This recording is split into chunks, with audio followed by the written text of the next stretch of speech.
Alright, now we're getting into the heavier stuff. The documentary. And, the whole piracy, holding back the extra content crap that's been going down. This is a fun one because I don't know exactly what's going on with the team behind the documentary. All I do know is that this was a crowdsourced film, which means that all the money for it was given to the production team by the fans and potential audience for the film. It was done through Kickstarter. They blew past their initial goal. I think they made, double or triple their initial goal. I think, like $300,000 or something ridiculous like that. They made a shit ton of cash off of this Kickstarter. And from the way they've been defending it, it sounds like they spent all of that money expanding the scope of the film. I mean, I've seen the film, and the film was okay. It wasn't amazing. It didn't blow my mind. Even from a technical standpoint, there were a lot of things that I was surprised slipped through, considering the budget they had to work with. I expected a higher production value than the film had. And even the content had the right intention. Just it seemed forced, and it was forced because the people that they found for this documentary, they casted. They said, we want these sort of situations in our documentary. We want like a couple who's meeting for the first time. We want a parent who doesn't approve. To me, a documentary should be the storytelling itself. If you're going to make a documentary, you should have faith in whatever you're making your film about, that there's a story there. There's a narrative. There's something worth telling. You shouldn't have to go out and try and put it together yourself, because it's almost like you're making a work of fiction at that point. Even though it's all real people, you're purposely gathering things that you're looking for, as opposed to just taking in the experience as much as you can and streamlining it and giving the people what is there instead of what you wanted to be there. So I think that was probably my biggest problem with the documentary. Even though, I mean, Lauren Faust, Tara Strong, John Delancey were all involved in the film, and I think they all had the right intentions. I don't know the dynamic between, people working on the show, John Delancey himself, and Michael Brokoff and whoever else was working on the film. The dynamic, none of us know what the dynamic was. So, who knows? But it felt like a cash grab to me at some point. And the fact that they burned through all this money, and now that they're upset because people pirated the film, and they're not making the revenues that they expected because of rampant piracy, is ridiculous. If you make 3 times your Kickstarter goal, you're set. You can't just burn through all of that and expect, we'll make it back on DVD sales. Because the majority of people who were interested in this film are the people who backed your project. It's not like this documentary was unheard of before it was released. The whole community knew about it. They all knew about it. So the majority of people who were interested in this documentary enough to throw down money for it already did, because they on Kickstarter they do the tiers, the things you get and rewarded for contributing. Everyone who backed it for a certain amount of money got a copy of the film. They're not going to go out and buy it again. They already bought it. They pre-purchased it. So the Kickstarter funds that they got, they technically got their sales in advance before the project was even completed, because they already guaranteed the majority of their audience a copy for paying for it up front before it was done. So the fact of the matter is they burned through all their money on production and hope to make a return in sales after the fact from other people seems like they don't understand the business that they're working in. That's ridiculous. You're probably going to sell some copies of the doc after the fact, sure, but again, despite wanting to like show the culture in the community to other people outside of it. The fact of the matter is, Brony is the one who are buying this film, and Brony is the one who funded your film. But they didn't give the money away for free. They gave it because they believed in the project, and also that they secured a copy of the film by doing so. That's your majority audience. They already paid for your film. So, and yeah, people are going to pirate the film. That happens to every piece of media released today. You can't stop it. To be naive enough to think that it's not going to happen to your project is ridiculous. So, I don't feel for them. I'm sorry that it happened, but I'm not like, oh no, guys, we should all feel bad because the Brony documentary isn't doing as well as I thought it did. It made 3 times what it was supposed to. Okay? Those were all technically sales, as far as I'm concerned, because everyone who put their money down for it got a copy of the film. So they already technically sold 3 times as many copies of the film as they had planned. You shouldn't have used all that money to expand the scope of the project. If does this make sense? Am I making sense? The fact that all of that Kickstarter money was technically sales before the film even went on sale, because everyone who threw money down secured them a copy of the film. I don't know. This seems like simple to me, but I'm not sure if I'm explaining it well. Again, I'm doing this unscripted, and I'm sure it's pretty obvious, but I'm not losing any sleep over the doc thing. I think this was a bunch of people who went in with hopefully good intentions, but just didn't understand what they were doing. They didn't understand their demographic. They didn't understand the market they were getting into. They obviously didn't understand the internet, so they dug their own graves here.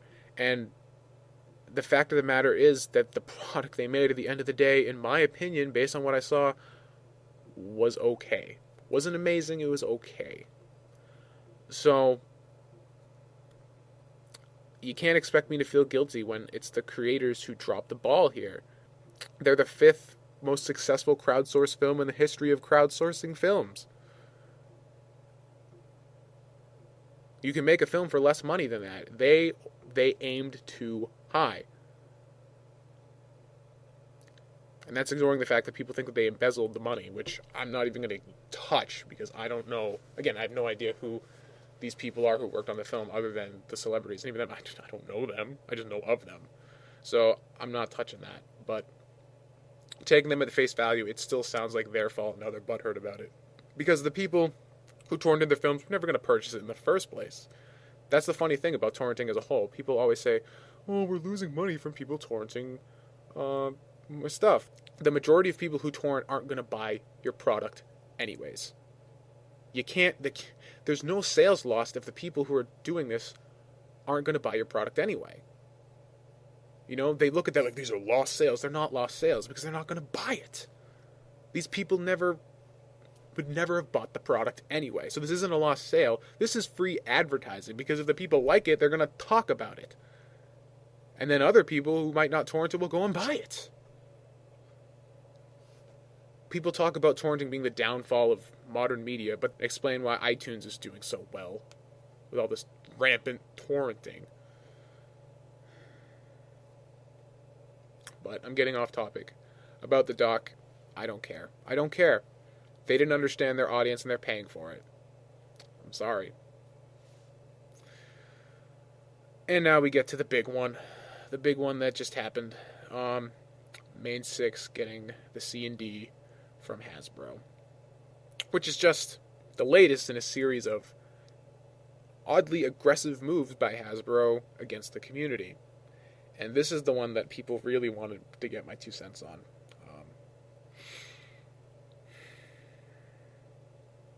When I first joined this fandom, when I first got involved in the pony community,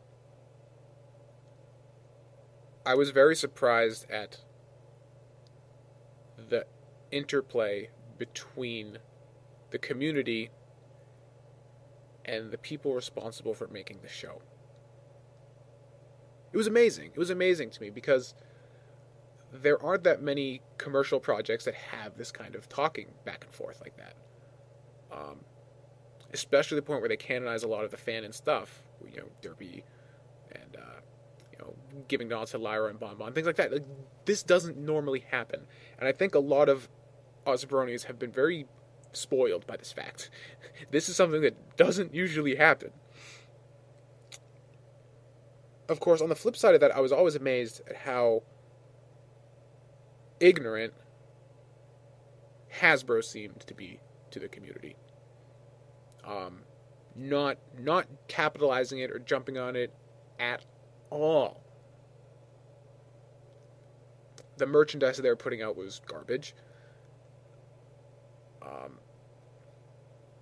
It shocked me. It shocked me that there was such a diametrically opposed way of approaching this unexpected demographic that showed up for the show. Hasbro always struck me as indifferent, whereas DHX welcomed it with open arms. And the thing to remember is that these are two different sets of individuals. They're not... DHX is making the product for Hasbro, but they're not Hasbro. So, as time went on, and I got more involved in the fandom, I was here for a while, I noticed, the episodes are still staying up on YouTube. We're making all these crazy remixes and stuff on a lot of this content, and Hasbro is not touching it. They're leaving it alone. You could get every episode on YouTube and watch it. That was pretty cool. And after a while, I kind of eased up on Hasbro. I was like, whatever, Hasbro is... I may not agree with what they're doing. I think the fact that they're still a big corporation and they do big corporate things, but they're being pretty passive here. And as far as a big corporation can be, that's probably the coolest thing that they can do. Is just kind of like, whatever. So let's let them do what they do. And the community flourished because of that. Because everything was so readily accessible. That combined with the fact that DHX, the other half of this equation, was so willing to communicate with us. And we had this back and forth. It was great. It was awesome. But now in the last few weeks, Hasbro seems to be dropping the banhammer on pretty much everything.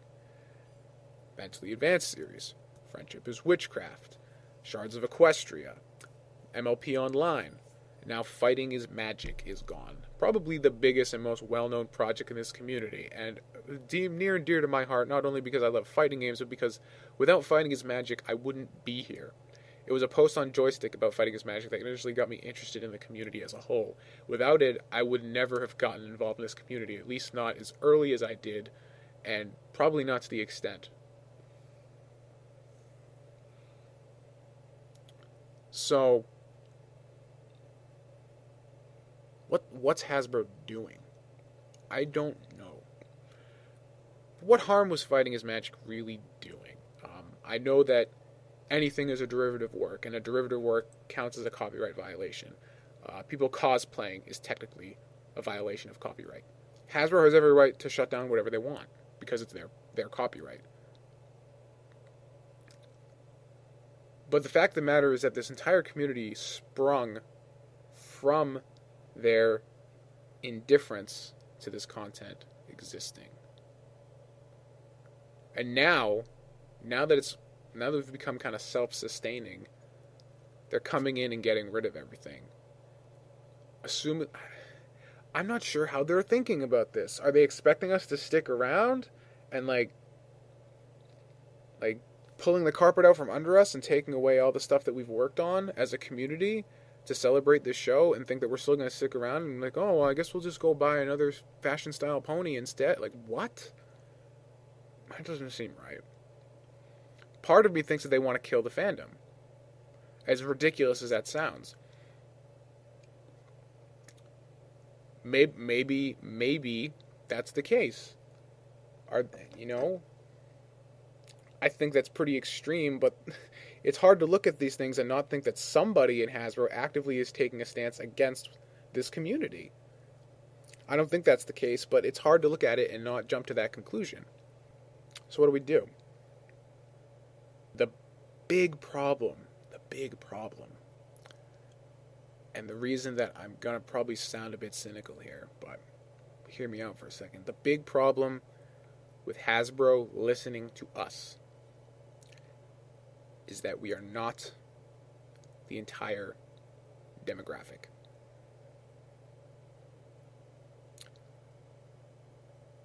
Let's take an example of something that happened rather recently, Mass Effect. Mass Effect 3. The ending sucked. Everybody hated it. So there were petitions, and the community made a big stink about we want clarification on this ending. We want it changed. Because we as an audience are not satisfied. BioWare and EA responded. And the Mass Effect 3 Director's Cut Edition ending whatever DLC was released. That was the community standing up and taking action and making themselves noticed to the companies. And the companies responded. That was a positive effect of what they were doing. The difference between something like Mass Effect and our community is that we do not represent the entirety of the fan base of this IP. We are probably the minority of this IP. It's not like with Mass Effect that pretty much every fan was up in arms about this, or at least a vast majority or a good percentage enough to make them take notice. Little girls don't give a crap about all the stuff that we're butthurt about right now. And for every one Brony, there's probably like 10, 20, 30 little girls going out and buying toys.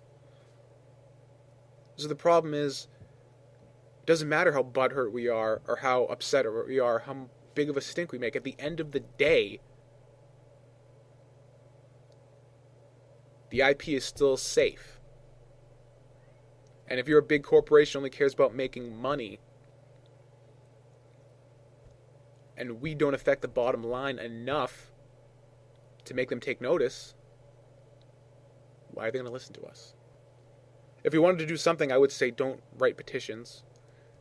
Those don't work. Companies only listen to lost revenue, so we would have to stop buying product.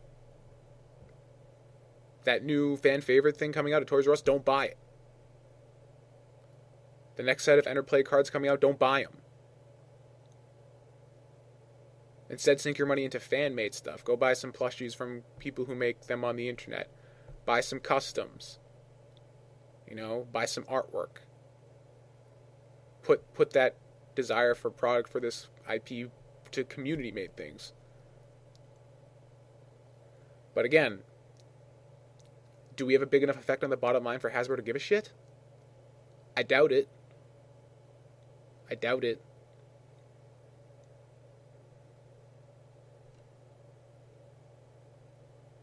I don't know what to do. I don't believe in any of this.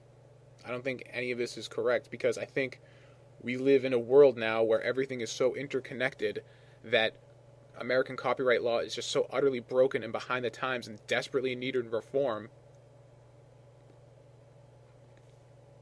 And that's really the big problem.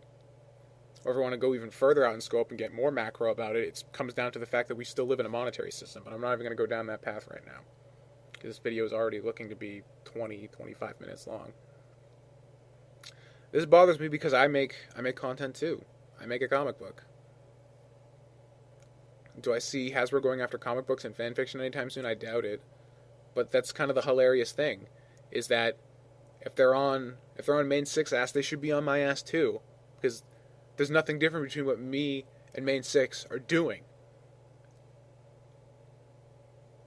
It's a derivative work, and that was the only copyright violation, because neither of us are using official artwork. Neither one of us are using any official assets at all. It's all made in-house. The only problem is that it's a derivative work. But the only other difference between me and Main 6 is that Main 6 was bigger than I was. So this isn't about protecting your copyright. It's about shutting down something big enough to get in your way. I don't know, guys. It's been a tough week. It's been a tough week. It's been a tough couple weeks. And you gotta stay positive, because there's still so much good stuff coming out of this community. So many good people But to have the gatekeeper of the entire property going from being rather neutral on the subject to becoming so draconian, so quickly, so relentlessly.